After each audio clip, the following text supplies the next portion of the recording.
Amém, irmãos? Boa noite, tudo bem? Graças ao Senhor, hoje nós temos mais uma oportunidade para ver um pouco mais sobre a palavra. A lição de hoje nós vamos continuar vendo o assunto da consagração.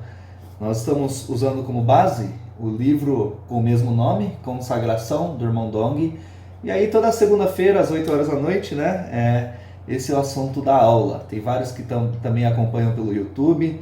Graças ao Senhor por essa oportunidade, Bom, hoje nós vamos usar como base para o nosso estudo o capítulo 5 desse livro, ok?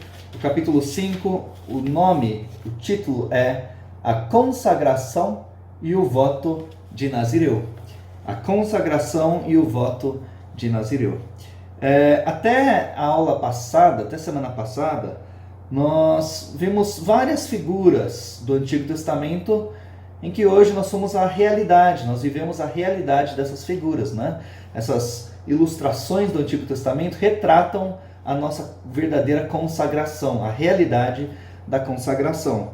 Então, por exemplo, nós vimos vários sacrifícios, Nós vimos o sacrifício de holocausto, que era colocado ali no altar. Nós também somos esse sacrifício.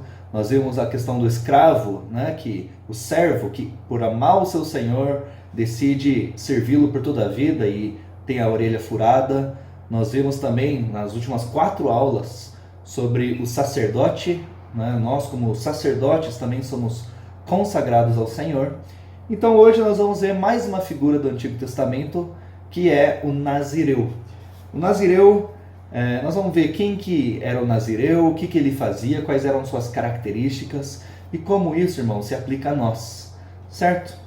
Então, antes da gente entrar realmente na questão do nazireado, do Nazireu, eu queria só falar que a consagração envolve 2 lados, tem 2 partes, Deus e o homem. Por um lado, irmãos, a consagração vem de Deus, assim, Deus é que nos motiva, Deus é que nos leva a nos consagrar. Deus é que nos dá essa vida de consagração. Então, por exemplo, o sacerdote, que nós vimos nas últimas 4 aulas, o sacerdote é um grande exemplo disso. O sacerdote era consagrado a Deus por nascença. Ele, por estar na linhagem ali dos sacerdotes, está naquela genealogia, ele nasce e ele já é designado por Deus como sacerdote. Então a decisão vem de Deus.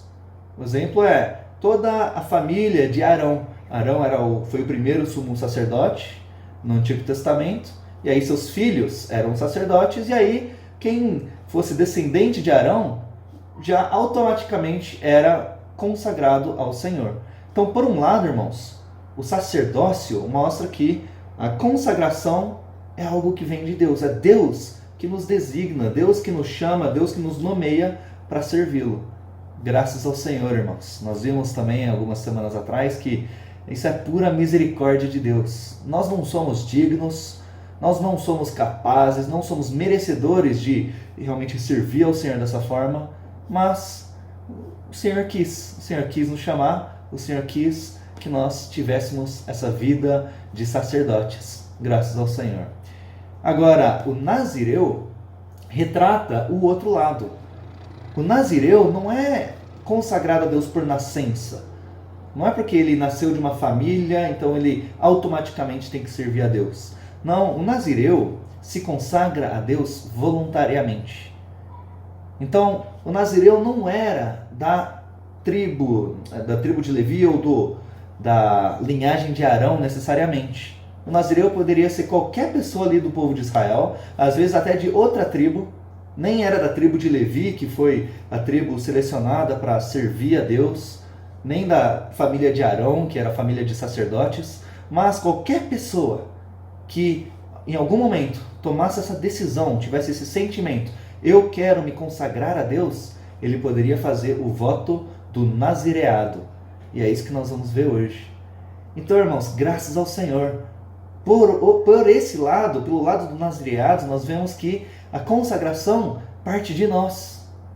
Então a consagração tem esses 2 lados. Deus nos designa como sacerdotes, mas por outro, nós nos apresentamos, nós nos voluntariamos para servir a Deus como um nazireu.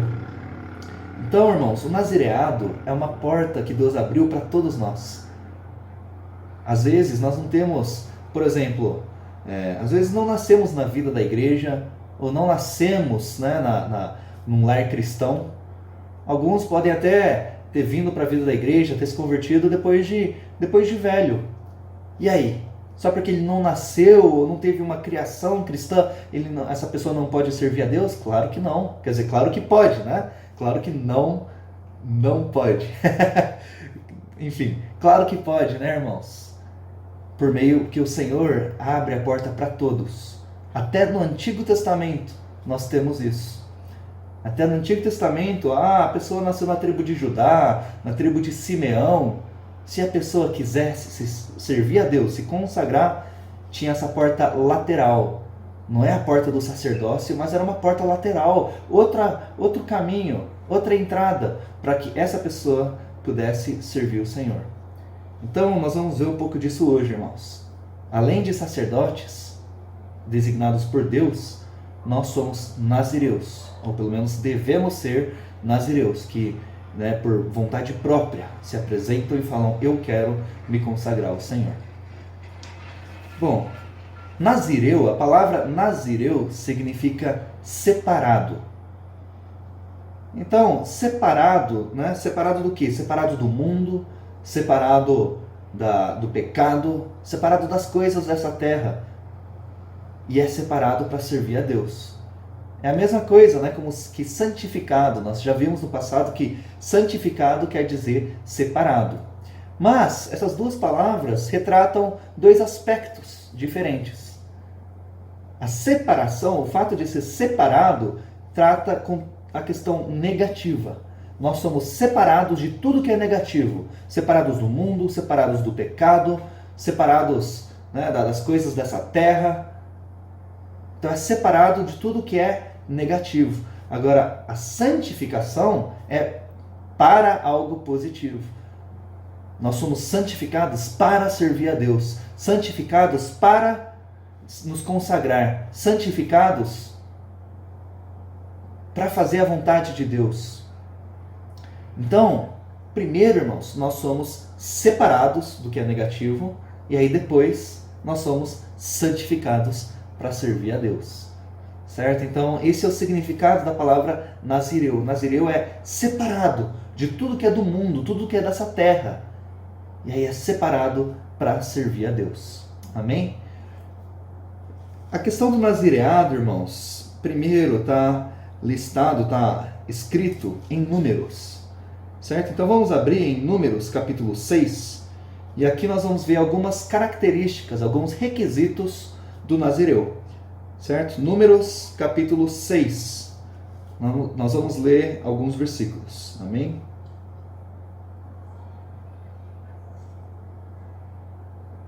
Número 6, a partir do versículo 1. Aqui fala: disse o Senhor a Moisés: fala aos filhos de Israel e dize-lhes: quando alguém, seja homem, seja mulher, fizer voto especial, o voto de nazireu, a fim de consagrar-se para o Senhor. Está vendo então, irmãos? Como nós estamos vendo a consagração, nós precisamos ver a questão do voto do nazireu. Isso é uma forma de nós nos consagrarmos ao Senhor.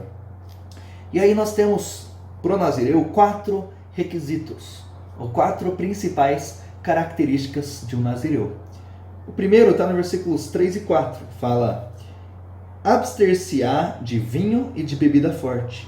Não beberá vinagre de vinho, nem vinagre de bebida forte, nem tomará beberagens de uvas, nem comerá uvas frescas, nem secas. Todos os dias do seu nazireado não comerá de coisa alguma que se faz da vinha, desde as sementes até as cascas.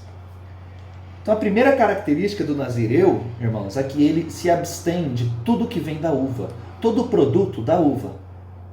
Seja o vinho, seja vinagre, seja uva fresca, uva seca, né, que é a uva passa. Então qualquer coisa que vem da uva ele tem que evitar, não pode comer. A uva, irmãos, na Bíblia, né, e todo produto da uva, o vinho, essas coisas assim, representam o prazer do mundo, os prazeres terrenos, as coisas dessa terra. Por exemplo, vamos abrir 2 versículos só para ver isso aí. No Salmo 104, versículo 15. Salmos 104, 15 fala: o vinho que alegra o coração do homem, o azeite que lhe dá o brilho ao rosto e o alimento que lhe sustém as forças. Então aqui ele fala do vinho que alegra o coração do homem. Aqui a gente vê que o vinho, claro, a gente sabe disso, né? O vinho está relacionado à alegria. Mas na Bíblia também, o vinho representa a alegria, o gozo do homem, o prazer do homem. Mas é um prazer terreno que vem daqui dessa terra. Outro versículo está em Eclesiastes 10, 19. Eclesiastes 10, 19.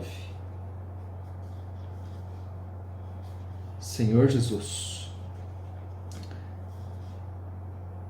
O festim faz-se para rir, o vinho alegra a vida e o dinheiro atende a tudo.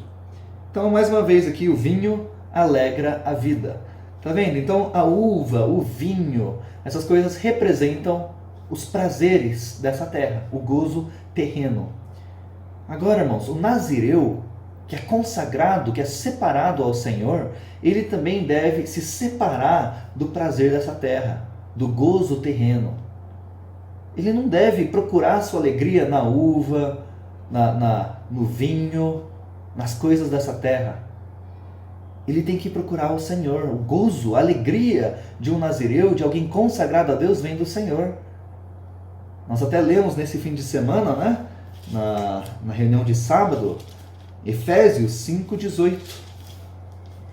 Efésios 5:18 até o 20. Aqui mostra o Senhor falando conosco. Onde deve estar a nossa alegria? Efésios 5:18 a 20. Fala: e não vos embriagueis com vinho, não fique bêbado com vinho, não seja dominado pelas alegrias, pelas coisas dessa terra, no qual há dissolução, mas enchei-vos do Espírito, falando entre vós com salmos, entoando e louvando de coração ao Senhor com hinos e cânticos espirituais, dando sempre graças por tudo a nosso Deus e Pai, em nome de nosso Senhor Jesus Cristo. Então, irmãos, a nossa alegria está no Espírito. Nós não devemos nos encher com as coisas dessa terra, com o vinho desse mundo, mas nós devemos nos encher do Espírito, falando a palavra, cantando, louvando, entoando o Senhor, dando graças ao Senhor. Irmãos, o nazireu não se enche das coisas desse mundo, o nazireu se enche do Espírito. Amém, graças ao Senhor. Esse é o primeiro ponto, então, irmãos, do nazireu. Vamos voltar para número 6. Primeiro ponto, então, é que o nazireu se abstém do vinho, da bebida forte, da uva, de tudo que vem da uva, todo o produto da vinha, certo? Agora vamos ver Números 6:5. Aqui mostra, então, o segundo requisito de um nazireu.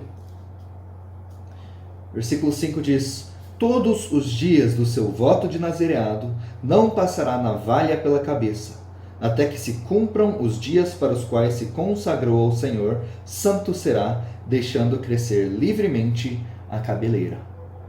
Então, irmãos, a segunda característica de um nazireu é que ele não deve cortar o cabelo. Ele deve deixar a cabeleira crescer livremente. Então, não passa navalha, não rapa a cabeça, não corta o cabelo. Isso tem vários significados, irmãos. O primeiro deles é que deixar o cabelo crescer é um sinal de submissão. Raspar a cabeça é um sinal de rejeitar o encabeçamento de Deus. Deus é o nosso cabeça. Deus é a autoridade, né? Nós devemos nos submeter a Deus. Agora, raspar a cabeça é rejeitar todo o governo, toda a autoridade de Deus. Isso, claro, figurativamente, né? Mas está em 1 Coríntios, capítulo 3. 1 Coríntios capítulo 3, capítulo 11. 1 Coríntios capítulo 11. Aqui no capítulo 11 de 1 Coríntios fala sobre a questão do véu, o uso do véu na igreja. E aí, no versículo 3, fala: quero, entretanto, que saibais ser Cristo o cabeça de todo homem, e o homem o cabeça da mulher, e Deus o cabeça de Cristo. Então aqui, Deus mostra a ordem da sua autoridade, o governo de Deus. Deus é o cabeça de Cristo, Cristo é o cabeça do homem, e o homem é o cabeça da mulher. E aí o versículo 5 e 6 fala: toda mulher, porém, que ora ou profetiza com a cabeça sem véu, desonra a sua própria cabeça, porque é como se a tivesse rapada. Portanto, se a mulher não usa véu, nesse caso, que rape o cabelo. Mas, se lhe é vergonhoso tosquear-se ou rapar-se, cumpre-lhe usar véu. Aqui, irmãos, eu não vou entrar na questão do véu, isso aí vários irmãos já compartilharam em conferências, e aí é outro assunto. Mas o que eu quero mostrar aqui, irmãos, é sobre rapar a cabeça. É uma ilustração, é uma forma de rejeitar a autoridade que vem de Deus. Né? Fala que se a mulher não quer se submeter, então que rapa a cabeça. Então, irmãos, ali quando o nazireu deixa crescer o cabelo, é uma figura mostrando que ele se submete à autoridade de Deus. Ele reconhece que Deus é a autoridade, ele é submisso, ele respeita a ordem que Deus estabeleceu, o encabeçamento de Deus. Agora, ainda nesse capítulo de 1 Coríntios 11, o versículo 14 mostra outro aspecto de cortar o cabelo, ou na verdade de deixar o cabelo crescer. Versículo 14 fala: ou não vos ensina a própria natureza a ser desonroso para o homem usar cabelo comprido? Então aqui fala que para o homem usar cabelo comprido, isso é uma desonra. Então, irmãos, para o nazireu usar o cabelo comprido também era desonroso para ele. Não era honra para ele. Isso quer dizer o quê? Que o nazireu abre mão de sua própria glória, de sua glória pessoal. O nazireu não está procurando honra para si mesmo. Ele não está procurando posição, admiração, algo para si. Não, ele abre mão de tudo que é pessoal. O nazireu, irmãos, na verdade, ele está pronto para sofrer vergonha por Deus. Se é para ser desonrado por causa de Deus, se é para ser envergonhado por causa de Deus, que assim seja. Esse é o coração do nazireu. Ele não está procurando glória pessoal, ele quer dar glória a Deus. Então, irmãos, quando o nazireu não corta o cabelo, é um sinal tanto de submissão, de reconhecer a autoridade de Deus, reconhecer a sua posição dentro da ordem que Deus estabeleceu, e, por outro lado, é abrir mão da própria glória, da própria honra, para poder glorificar e honrar somente a Deus. Então, esse é o segundo aspecto do nazireado, que é não cortar o cabelo. Vamos voltar então para número 6. Número 6, versículo 6. Número 6:6. Que diz: todos os dias da sua consagração para o Senhor não se aproximará de um cadáver. Então, esse é o terceiro requisito de um nazireu. Ele não deve se aproximar de um cadáver. Ele não deve se aproximar da morte. Irmãos, isso é um princípio muito importante. Alguém consagrado a Deus, um nazireu, não se envolve com a morte. Claro, no Antigo Testamento era a morte física, um cadáver. Mas hoje, irmãos, é a morte espiritual. A morte espiritual é pior do que o pecado. Porque o pecado é algo assim, todos nós odiamos o pecado. Todos nós não queremos pecar, nós fugimos do pecado. O pecado é algo fácil de se identificar. Você olha e fala assim: puxa, isso aqui é pecado. Né? Às vezes quando nós pecamos, de vez em quando, sem querer, quando pecamos, nossa consciência nos acusa, mostra: olha, você fez algo errado. Nós também podemos nos arrepender. Se alguém pecar, ele tem o caminho do arrependimento. E assim que ele se arrepender, confessar o pecado, ele é perdoado imediatamente. Para o pecado nós temos o sangue de Cristo, que nos limpa, que nos lava, que tira, remove todo o pecado. Mas a morte, irmãos, a morte espiritual é diferente. A morte não é tão perceptível. A morte é sorrateira. Ela vai entrando devagarzinho, vai contaminando a gente e a gente nem percebe. Quando o pecado entra, nossa consciência nos acusa, nós sentimos algo. Mas quando a morte entra, nós ficamos anestesiados. É como vimos no sábado também. Ficamos atordoados, bêbados, anestesiados. A gente não percebe a iniquidade, a morte operando em nós. Porque afinal estamos mortos. O morto não fala, o morto não anda, o morto não sente nada.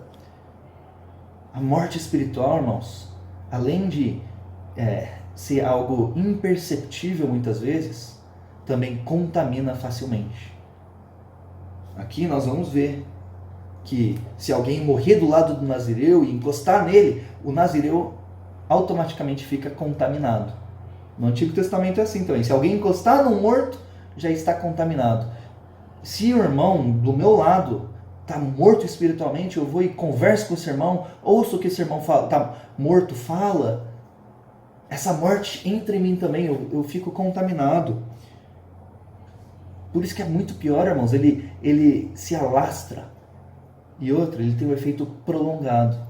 Demora para a gente se libertar da morte, nos livrar da morte. Olha o versículo 9 a 11. Nós vamos ver alguns, isso que eu acabei de falar. 9 a 11 fala: se alguém vier a morrer junto a ele subitamente e contaminar a cabeça do seu nazireado, rapará a cabeça no dia da sua purificação. Ao 7º dia a rapará. Ao 8º dia trará 2 rolas ou 2 pombinhos ao sacerdote à porta da tenda da congregação. O sacerdote oferecerá um como oferta pelo pecado e outro para o holocausto, e fará expiação por ele, visto que pecou relativamente ao morto.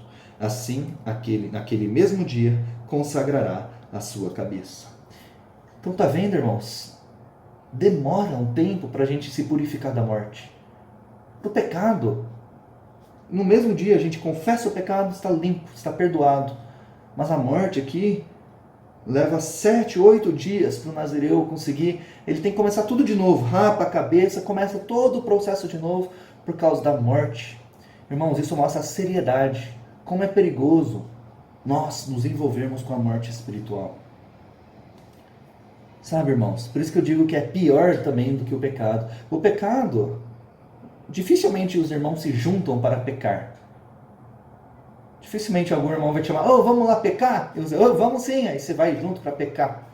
Mas, às vezes, está numa roda de irmãos, às vezes até de amigos, irmãos, e aí começa a conversar, mas um está cheio de morte espiritual. E aí quando ele começa a falar, você nem percebe, você começa a entrar ali na roda. Muitas vezes, irmãos, nós nos juntamos para nos contaminarmos, ou contaminarmos outros com a morte espiritual. Como críticas, falar mal de um irmão, falar de um irmão pelas costas, criticar esse irmão, criticar a igreja, criticar a liderança, fofocas. Você ficou sabendo? Disseram que o irmão tal fez isso, a irmã tal falou aquilo. E às vezes, irmãos, nós até disfarçamos essa morte, né, como espiritualidade. Irmão, eu vou contar uma coisa, mas só para você orar, tá bom? Mas o fulano fez isso e falou aquilo, e disse aquilo, outro, e aí, olha, irmão, Senhor Jesus, esse irmão, né, vou te falar, é só para você orar. Aí a gente disfarça de espiritualidade, mas na verdade, irmãos, estamos só passando morte. Como que a gente sabe se a gente se envolveu com a morte espiritual? Porque depois de um tempo, irmãos, a gente perde a vontade de ler a Bíblia, perde a vontade de orar, perde a vontade de cantar os hinos, perde a vontade de reunir. Antes estávamos cheios de vida, antes servindo o Senhor, pregando o Evangelho, orando, fervoroso, mas aí do nada, sem explicação, parece que as coisas começaram a esfriar. E aí parece que não, eu não pequei, eu não fiz nada de errado. Mas dia após dia aquilo vai esfriando, aquele amor vai diminuindo. Chega um momento a gente está que nem morto. Você cutuca um cadáver, o cadáver não faz nada. Ele está morto. E aí espiritualmente nós ficamos da mesma forma. Não ora, não lê a Bíblia, não invoca mais o nome do Senhor, não quer mais saber das coisas de Deus. Aí, irmãos, é triste a gente ver irmãos na situação de morte espiritual. Muitas vezes você até pergunta, irmão, tá tudo bem com você? Tá tudo ótimo, tá maravilha. Irmão, eu tô sentindo sua falta nas reuniões, o que tá acontecendo? Ah, não, muito é trabalho, né, irmão? Mas tá tudo bem, tá? Aí se você perguntar para esse irmão, ama o Senhor? Amo, claro. Mas, irmãos, por dentro, tá morto. E aí o perigo é que essa morte, irmãos, começa a falar, às vezes, esse irmão perdeu toda essa vontade, esse amor pelo Senhor, porque ouviu uma crítica, ouviu uma fofoca, ouviu uma mentira. Aí ouve, essas coisas entram na mente, começa a se proliferar, fermentar a mente, a morte entra, irmãos. É que nem o coronavírus. O coronavírus é um vírus, invisível, ninguém vê, e muitas vezes age no corpo sem nós nem percebermos. Muitos são até assintomáticos. Não apresenta sintoma nenhum. Mas aí o que ele faz? Vai e começa a espalhar o vírus para os outros. E aí o vírus entra, ninguém vê. De repente começa uma tossezinha, vem uma febre.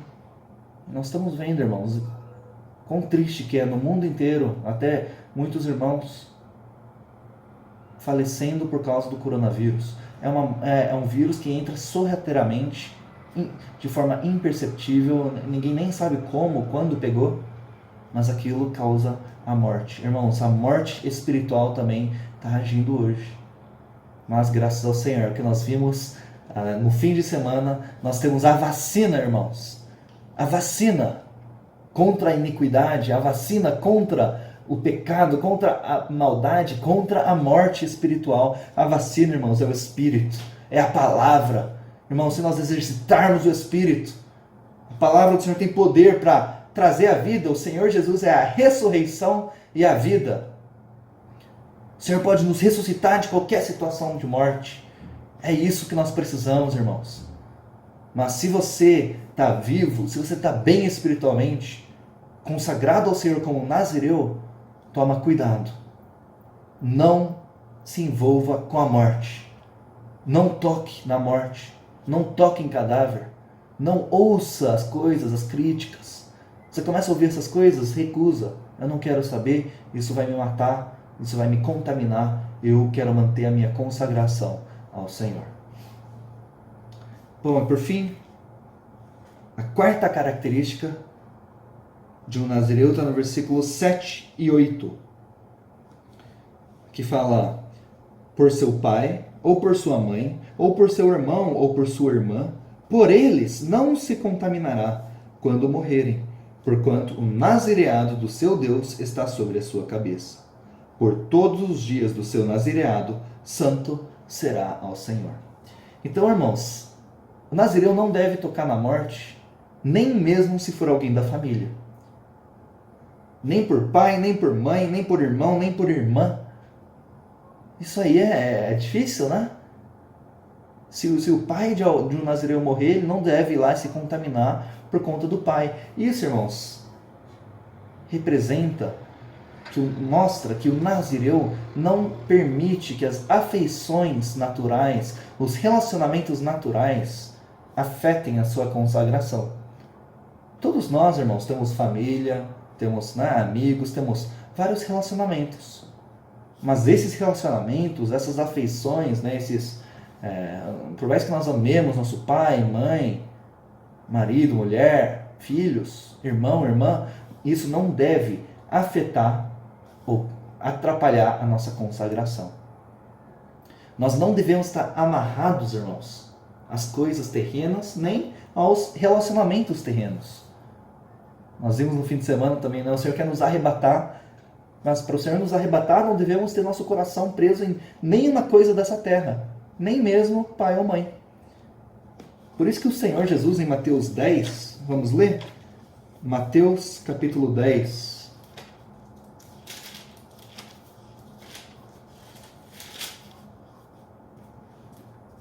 Mateus 10, 37 e 38.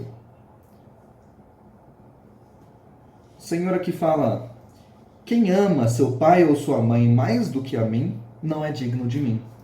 Quem ama seu filho ou sua filha mais do que a mim, não é digno de mim. E quem não toma a sua cruz e vem após mim, não é digno de mim. Então o Senhor mostra, irmãos, que o nosso amor pelo Senhor deve ser absoluto.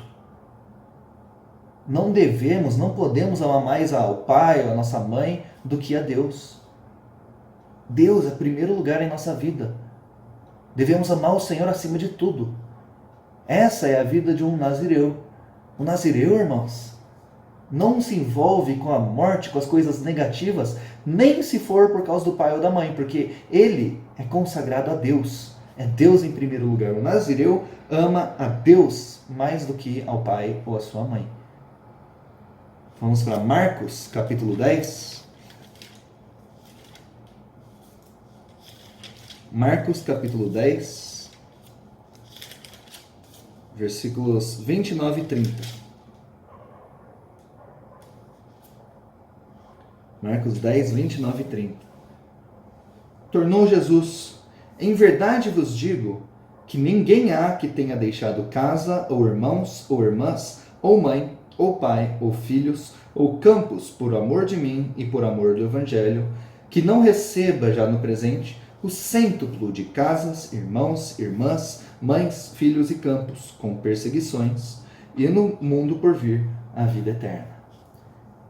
Então aqui, irmãos, mostra que nós devemos deixar casa, deixar irmãos, irmãs, mãe, pai ou filhos, campos, deixar todas as coisas dessa terra, os relacionamentos terrenos, por amor do Senhor e por amor do Evangelho. Irmãos, essa é a vida de um nazireu, de alguém consagrado ao Senhor. Ele ama o Senhor acima de tudo, ele abre mão de todas as coisas dessa terra por amor ao Senhor. Abre mão até mesmo da família por amor do Senhor. Claro, eu não estou falando que nós devemos ignorar, abandonar o pai, a mãe, mas isso é questão do coração. Nosso coração deve estar inteiramente consagrado ao Senhor. Nosso relacionamento com os irmãos, com a família, com os amigos, não deve ser um relacionamento carnal, um relacionamento meramente terreno, baseado nas coisas dessa terra. Mas nosso relacionamento com as pessoas, irmãos, com a família, deve ser um relacionamento no Espírito, baseado no Espírito. Aí sim, o nazireu, todos os relacionamentos dele é no Espírito. Isso é uma vida de consagração. Bom, irmãos, para terminar, eu queria só citar dois exemplos de nazireu na Bíblia. Um exemplo positivo e outro negativo. Vamos começar com o exemplo negativo, que é Sansão.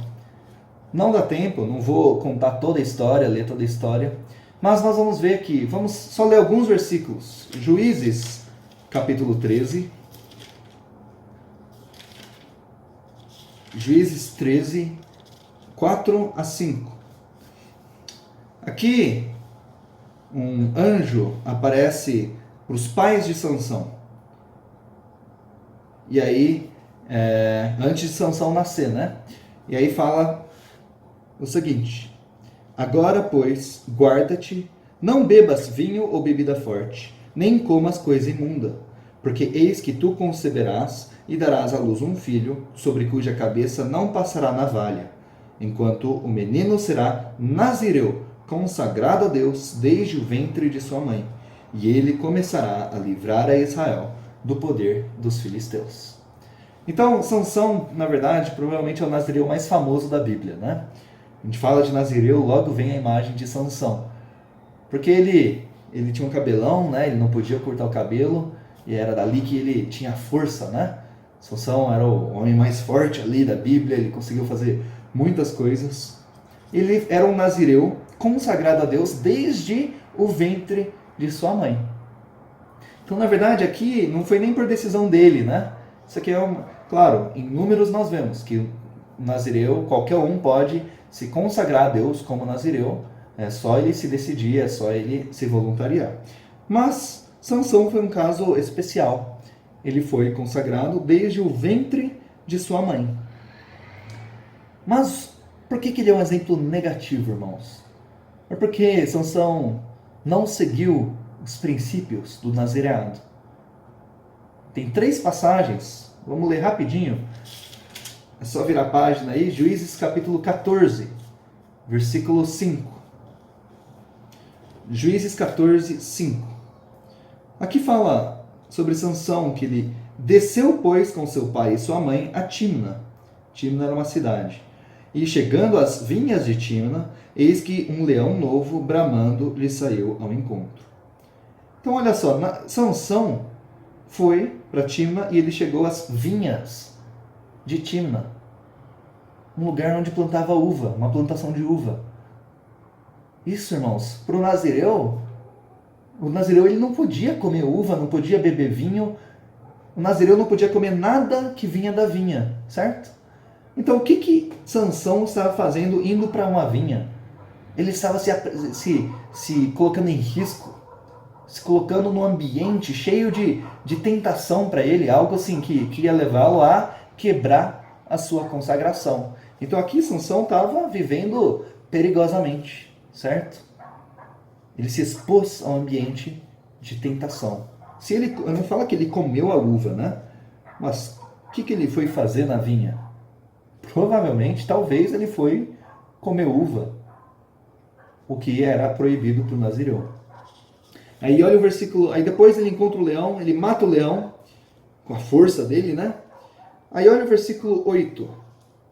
Depois de alguns dias, voltou ele para a tomar, e apartando-se do caminho para ver o corpo do leão morto, eis que neste havia um enxame de abelhas com mel.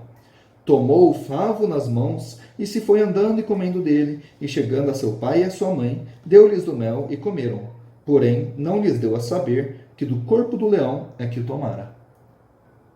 Qual que era outro requisito de um nazireu?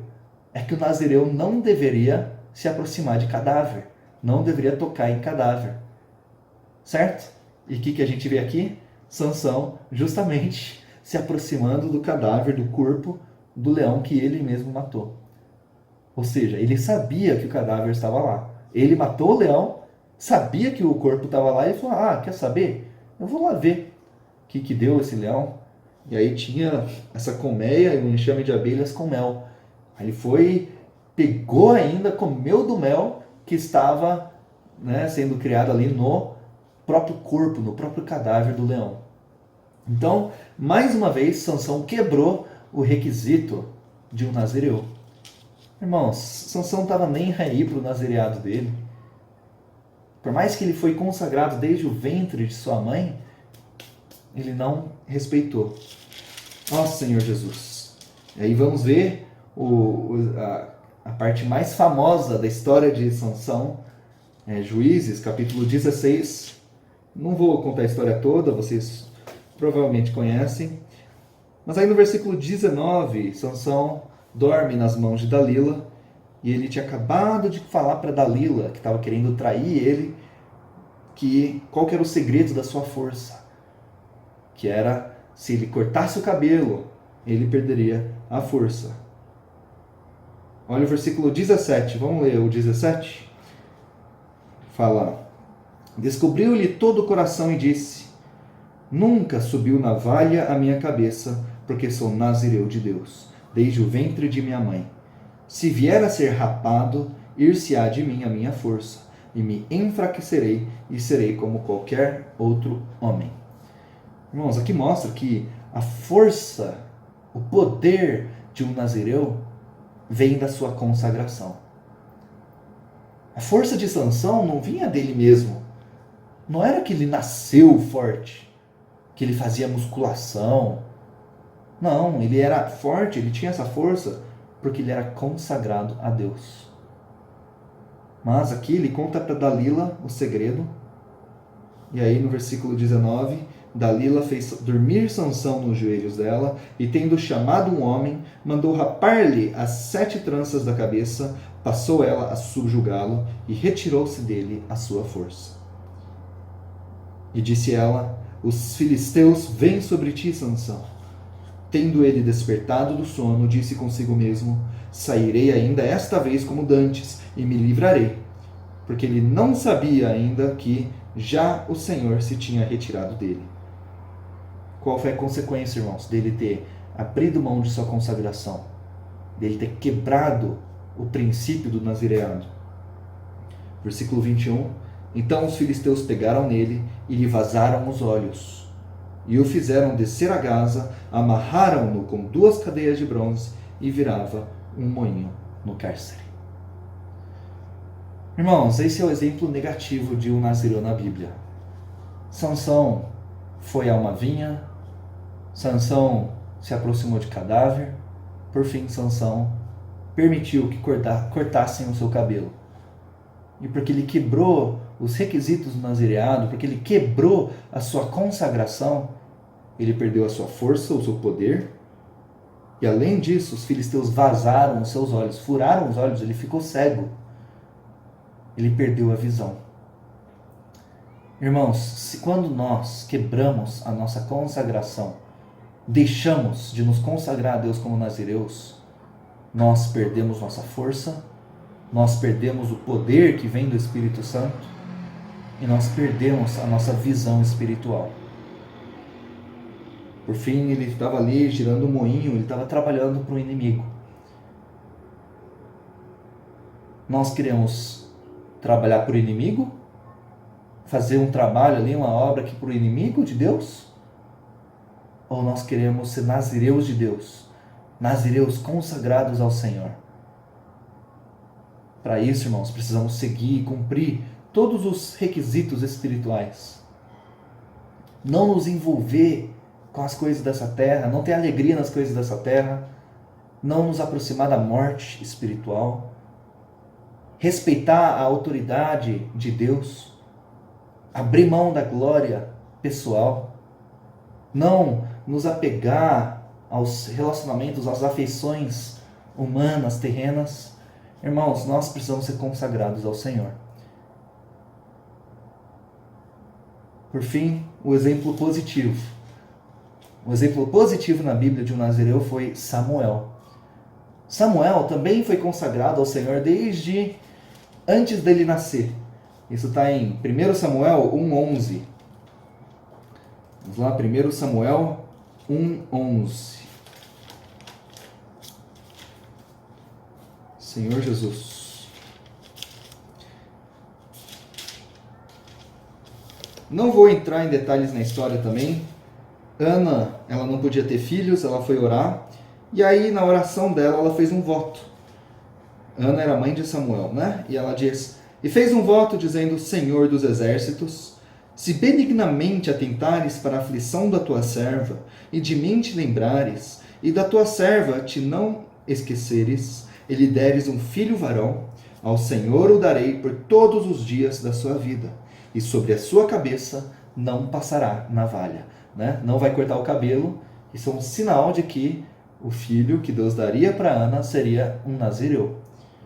Por fim, Deus respondeu à oração de Ana, deu um filho para ela, que é Samuel, e Samuel foi apresentado ao Senhor. Ana, né, assim que ele tinha uma certa idade, Ana levou Samuel para o templo e ali ele cresceu no templo como um nazireu consagrado, servindo o Senhor. E como nazireu, irmãos, olha que maravilhoso. Eu não falei no começo que o nazireado era uma porta lateral que Deus tinha aberto? Né? Que, por um lado, Deus tinha definido que a família de Arão seria a família de sacerdotes para servir a Deus. Então, sempre existiria uma linhagem de sacerdotes. Mas haveria também essa porta lateral para quem quisesse servir a Deus como nazireu. Irmãos, Samuel aproveitou essa porta lateral e foi por causa disso que o reino de Israel pôde avançar e buscar a Deus. Porque naquela época, irmãos, o sacerdócio não estava bem. A condição dos sacerdotes não estava nada bem. Eli, que era o sumo sacerdote, ele já estava bem velho. Vamos ler 1 Samuel, capítulo 3. Só para ver a condição espiritual do povo de Israel naquela época. A partir do versículo 1, tá? 1 Samuel 3:1. O jovem Samuel servia ao Senhor perante Eli. Eli era o sumo sacerdote. Naqueles dias, a palavra do Senhor era muito rara. As visões não eram frequentes. Então aqui nós vemos a situação, irmãos, do povo não era boa. A palavra do Senhor era rara, dificilmente ouviam a palavra de Deus. As visões não eram frequentes. Eles não tinham visão espiritual, não tinham revelação de Deus, não tinham muito da palavra de Deus. Aí, olha a condição de Eli, versículo 2. Certo dia, estando deitado no lugar costumado, o sacerdote Eli, cujos olhos já começavam a escurecer-se a ponto de não poder ver. Até o sumo sacerdote estava perdendo a visão. Claro, aqui é a visão física, mas também a visão espiritual. Ele já estava velho, não conseguia ver bem. Como que ele serviria a Deus? Como o líder espiritual, o sacerdote, o sumo sacerdote, não estava bem, estava velho, não conseguia ver.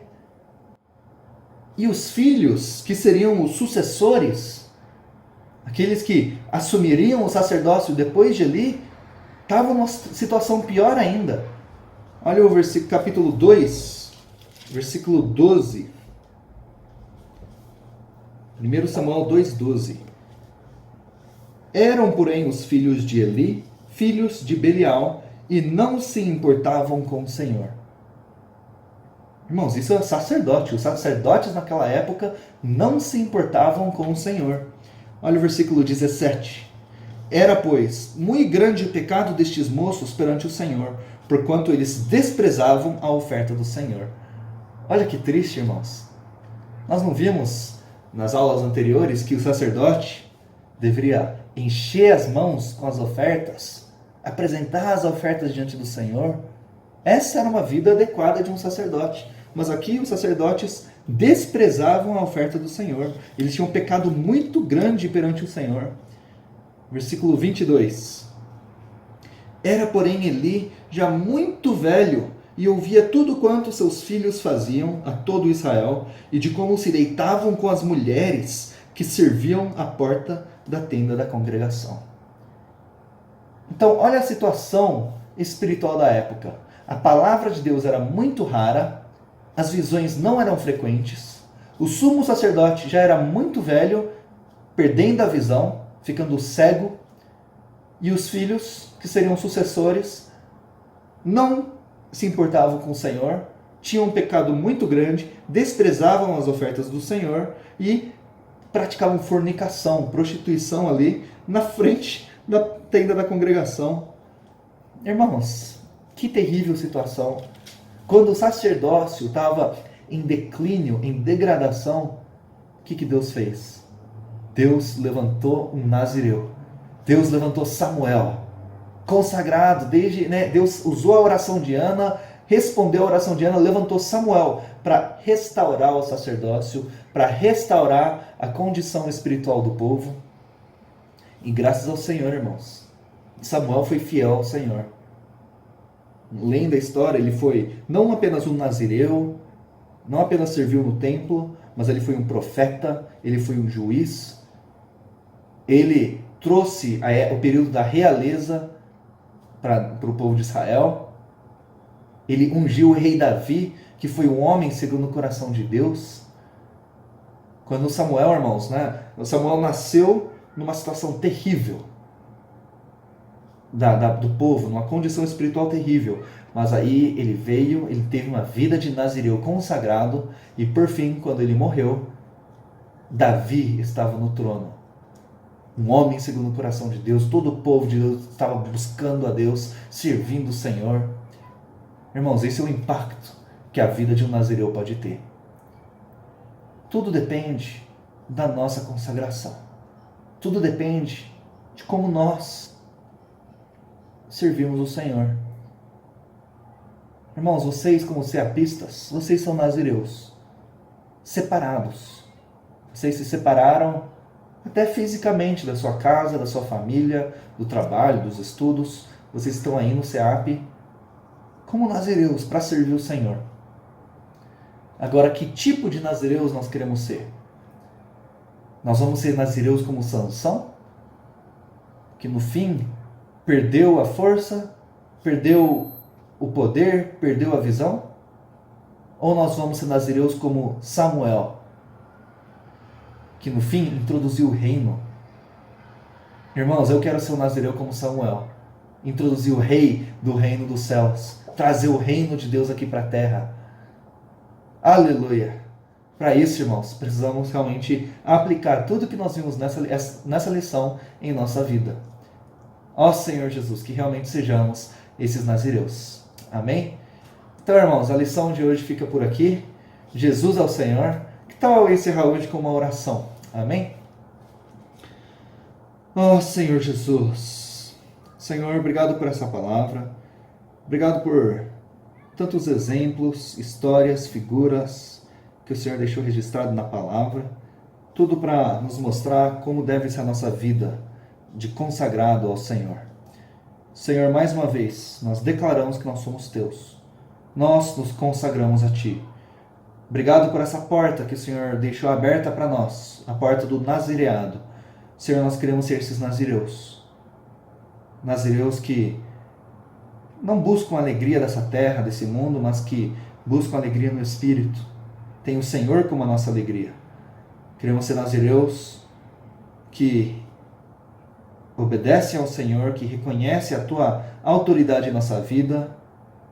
Nazireus que abrem mão da própria glória, da própria honra, para poder glorificar e honrar o Senhor.